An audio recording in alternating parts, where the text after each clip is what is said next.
serious, what is the biggest secret you've kept from your parents? I make more money than I let on. My parents have and will always be the "I take care of you all your life, time for you to pay it back" type of parent. Except there is no end to this debt. So I hide money from them so they can't take advantage of me. Same. The entire time I was growing up, my mom constantly reminded me she could legally sue me for $10,000 when I was 18 for raising me. This is my biological mother. I grew up scared. With this threat over my head, it seemed pointless to try to make anything of myself.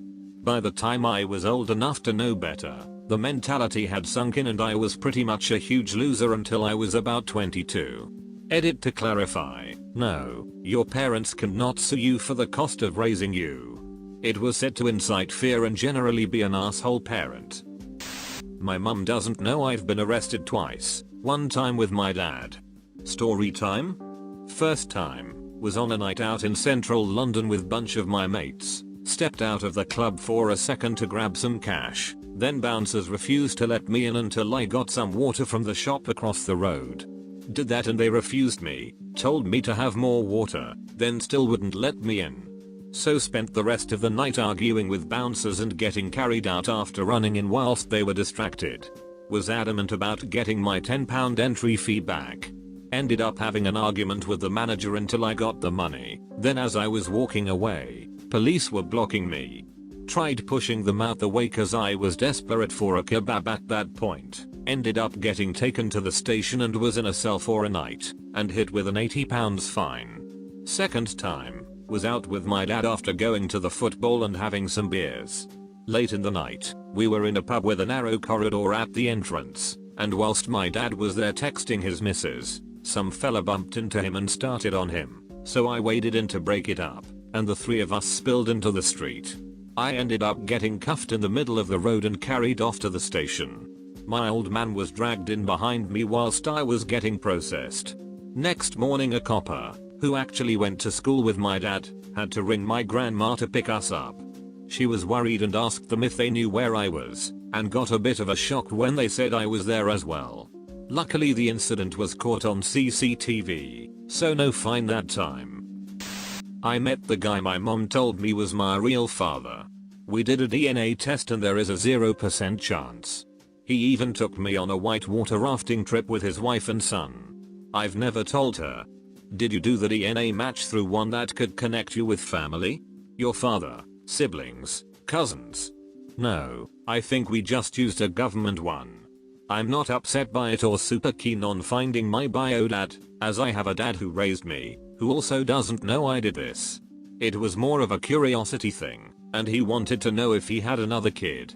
I'm more curious cause I would wanna know backgrounds, or if there is any illness I could be prone to. Any chance your dad is your bio dad? Makes me wonder why your mom is so far off the mark. I had a roommate who took a 23andMe test and found out her dad was not her biological father. He's at least 50% Choctaw. She had nearly no trace of Native American DNA. She's the middle child and both her siblings look way more like her dad. Unfortunately her mother is pretty far gone into dementia. So asking her isn't going to help either. She decided not to bring it up with her dad, at least for the time being. But I could tell the news hurt pretty bad. When I was in the 7th grade, I started to get into porn, and my favorite, for some reason, was guy on guy stuff even though I'm a girl.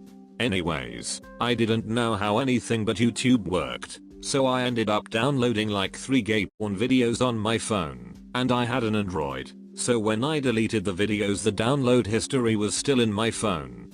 For some reason my mom took my phone and went through it, and sat me down and asked me about the porn she found on it.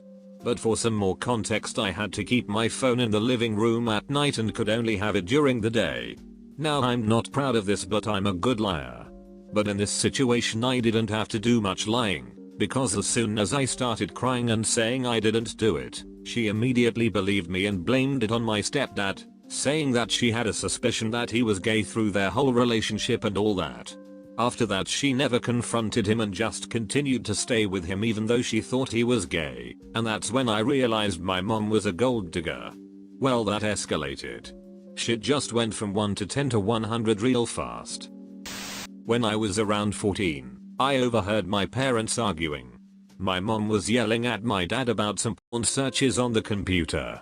It was really me that was going on the computer in their room and watching porn. He kept denying it, and she kept calling him a liar. He slept in the guest bedroom for a month after that fight. Your dad knew and totally had your back. He knew it wasn't him, but I also have 2 other brothers. For all he knew, it could have been one of them. He never said anything to any of us as far as I know. He had your back, you and your brothers. And his own. Let's not be naive now. I am fully aware of my father's extramarital affairs. I was too, but then he told me about them because my mom found out. A really disturbing, and on some levels disgusting moment. He gave me bullshit that my mom had at one point agreed to have an open relationship, but then in the end he proceeded to have an affair that he tried to keep secret. I told him that if they had really agreed to an open relationship, then he needs to talk to my mom about what the terms actually are and apologize for keeping the affair a secret. He later texts me that night that she blew up, and that I have ruined his life. My dad told me that I ruined his life because of his affair. I know this is unrelated, and I apologize, but that shit hurt and I needed to get it off my chest. Especially after seeing comments about awareness towards parental infidelity. My mom always wondered why I didn't have friends in high school, and it is because we were broke and I knew she was struggling, so I refused anytime people wanted to do things, so I wouldn't ask for money. Then in my last year of high school I worked full time, so I had no time to make friends. I'm kinda the same but different. Been working 7 days a week, between 8, 10 and 12-hour shifts every day for the past couple months, because I had friends who had thought I was really close with, but loads of shit happened and turns out they're not really my friends. I left their group, and now I have very few friends.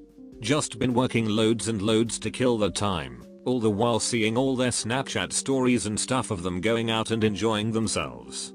Plus side as I got about 5,000 saved up now, which is good I guess, but no one to spend it on.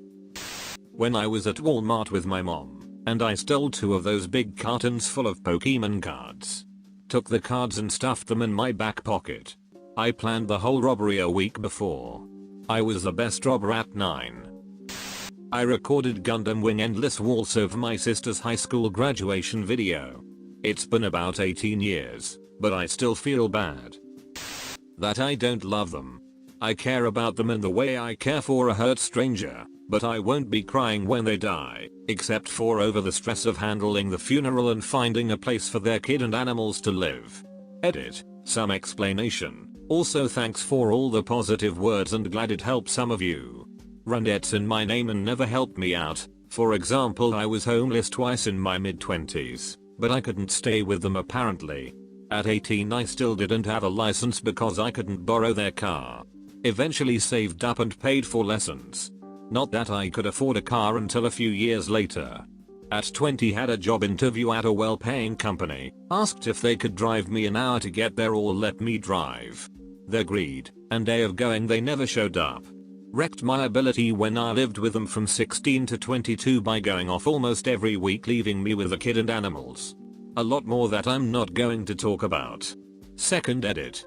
Yes, the kid is related to me and would be a sibling, and no, we don't have a good relationship, and no, not all is his fault. But for my mental health I won't associate with him. I will help him out as far as setting him up, but that's it. Parents are, and raised me to be, staunch Mormon. For those unfamiliar, Mormons believe their church is the only true church on earth. I don't believe it's true. They think I still go, but it's infrequent at best. Edit. A lot of people are commenting, don't all religions think they are true? Yes, but there's a difference. Mormons believe themselves to be Christians, but don't believe that's enough. Part of being the one true church means that you have to be baptized in this church. Proper authority. This church has living prophets. You have to get married in a temple to get to the top step of heaven, and so forth. Stepping away from the church, even within the realm of Christianity, still means damnation to Mormons. Edit 2. By damnation, I mean this. Mormons don't believe general people go to hell. Hell is reserved for people who had a full knowledge of Jesus Christ and rejected it. Rather, because Mormons believe they can become gods if they reach the tippy top of the three heavens, where they can have eternal progression. Anything short of eternal progression is, by definition, damnation. That I'm not going to finish my degree, and I've paid off my student loans. My degree was pointless, and I don't do well in school due to my ADHD. My dad constantly asks when I'm going to finish and stop bartending. I just say soon. I hate disappointing them because my dad gets very proud of my sister and I with our accomplishments, but truth be told, I'm quite content with the $60,000 I make bartending. My degree would have only pulled $35,000 starting. That's a ducking good bartender's job, I would stay too. Yeah, I don't need to pull in six figures. I'm content with where I'm at. I live comfortably, travel 2-3 times a year, and I even just recently paid off my car. I kept the truth of how I got my big ass scar on my forearm secret for like 15 years. Well? Lol, right. Well, I had a rolled metal bed frame, and one of the posts snapped off, leaving a pretty good sharp point that was pretty avoidable. Anyway, I'm like 16 and get drunk with my older brother. He takes a box cutter and slices it across my neck. I freak the duck out, realize I'm perfectly okay, so I snatch it from him, proceed to open it all the way, and slice it down my arm, leaving a huge bloody gash that required 21 stitches. I thought he had the cutter open when he did it in my neck, so I just assumed, hey, this is okay. We tell my mom, grandma, pretty much any concerned party that I fell next to the bed and my arm slid across the part of the metal. They had no idea I left my job with the cable company to sell cars / write up oil changes for almost a year. I was emotionally burnt out from the bullshit and couldn't take it anymore, so I tried switching careers. Didn't really pan out, but it did get me away from that toxic shithole of a company and allowed me to figure out what I actually wanted to do and go from there.